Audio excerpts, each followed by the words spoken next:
So we're going to do the fuel filter change, an air filter change, a spark plug change, and I believe I've already done an oil change, but I'll go ahead and include that in this video too. So this is the location of the fuel filter on the SCAG Tiger Cat 2 2019. This is it right here. Going to use the wrench I just showed you to undo those clips and change out the fuel filter. A couple things that are important to note is that the little arrow is the direction of the fuel that's traveling from the tanks to the engine. You want to make sure that the arrow is pointing down line towards the engine. So that's my disconnected one that's going into the engine, and that's the one that's coming from the tank. The other thing you want to make sure you do before you disconnect it is, since you're going to have some fuel that comes out anyway, so you can, if you have clamps, you can go ahead and clamp these lines, you know, right about here or so, and a little bit further down on that one if you want to. Otherwise, it's only a little bit of fuel that comes out. But what you want to do to prevent more from coming out is go ahead and turn your fuel off. You'll do that with your little dial here. You'll switch it to, I think it's facing forward. Oh gosh, this lighting is bad. All right, so it's facing forward so that it's off. Not left tank, not right tank. So that'll help you out a lot so you don't spill a lot of fuel.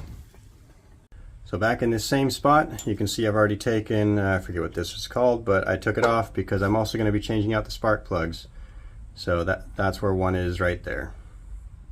Right next to this fuel filter. So I'm using this this tool to get it off. I'm pretty sure this is what this is made for. Had to use all you have to. You can get it you can loosen it off with your fingers once you just break it off a little bit. So you do need a little stick to stick in there, and then you're good to go. Just gonna loosen it right off.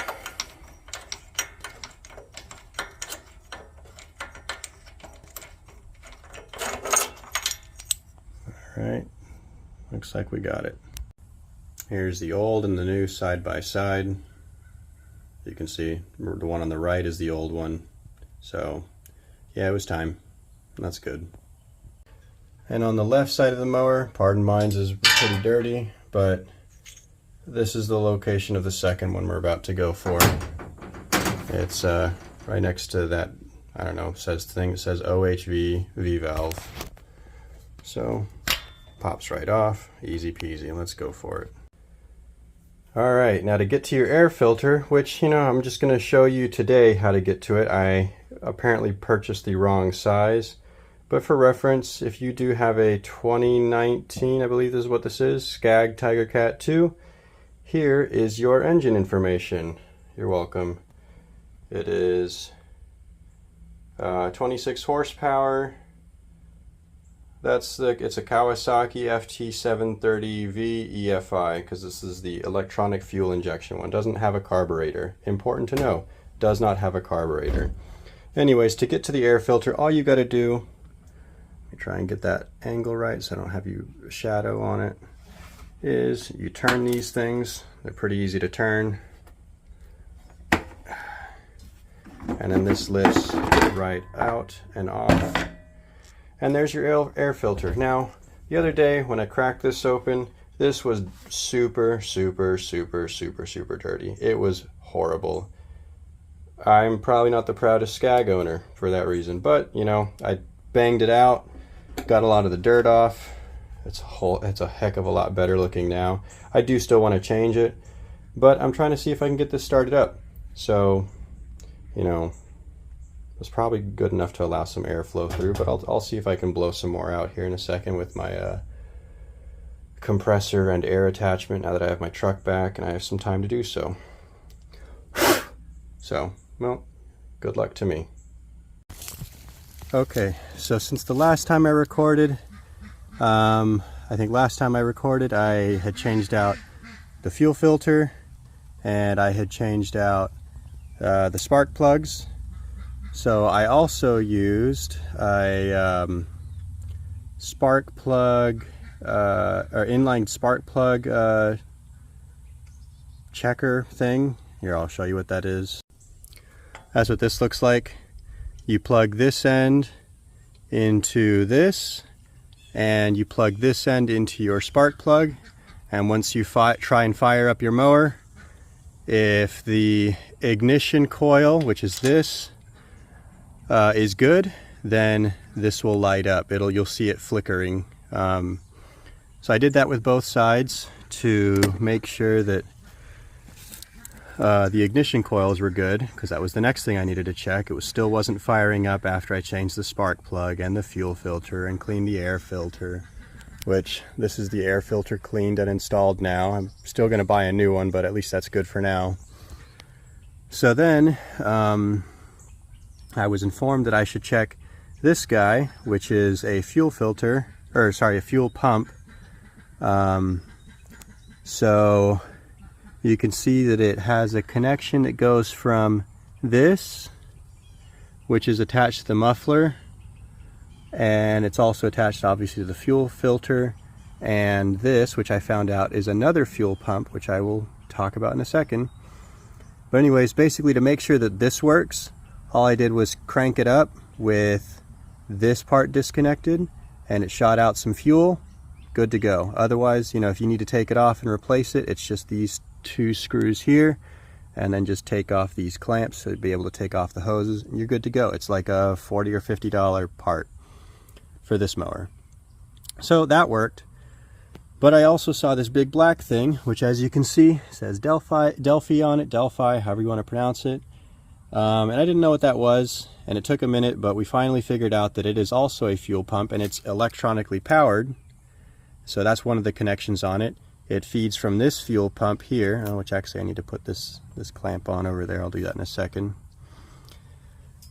And then it also has the air intake. So the air comes into the filter, goes down into here, goes into this chamber, and then there's a tiny little hole that sucks some air into here. And I think there's a part over here that it sucks air from or something. Anyways, the important thing is that it connects into here. And then there is this part here. I don't recall where that goes, but it goes into the fuel injectors that are down here. But anyways, ended up finding out that this is what was bad. This is what was causing my mower to not start. So if you read on forums that somebody's fuel pump went bad, this is probably what they're talking about. It's like $270-ish to replace. And it is attached with a screw here, which I still need to put in, and a screw here, which I still need to put in, and this one here. Once you get, oh, and then it's behind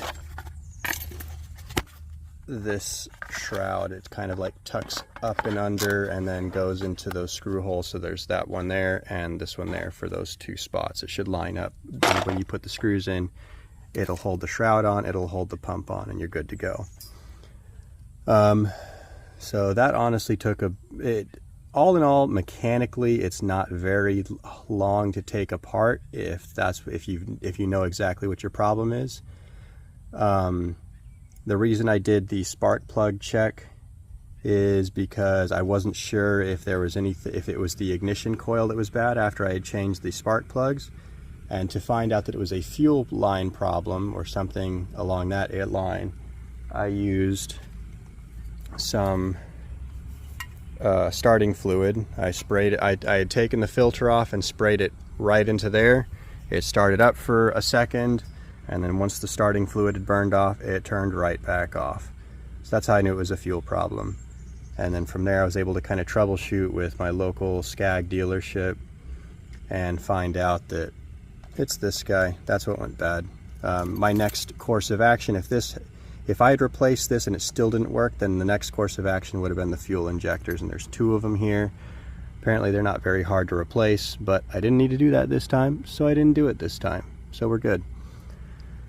Aside from that, oh, there is like a clamp thing I need to get back over here, but I'll show you that I'll show you that as I get it put back together.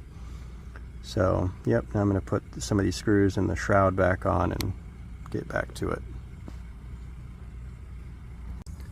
This is it with the shroud back on. I put the screws back in. I put that clamp back into place, this one here.